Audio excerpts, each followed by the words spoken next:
Ona göre uzun müddət burada otura bilməyəcəm. Amma səsimi, əgər keçdilərsə, xaç edirəm, icazə mən kiməm, başa düşməyəm, haqqlıysa. Siz kimsiniz orada? Dinləməmişəm, sizin deyəsən Azərbaycan incəsənətdən xəbəriniz yoxdur.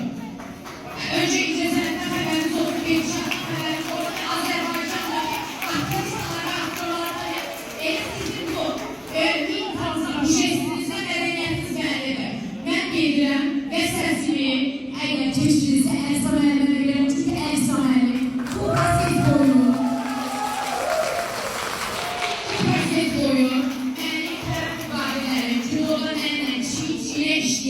dünya festivallarına gelen tərəf müqavilərin gözəl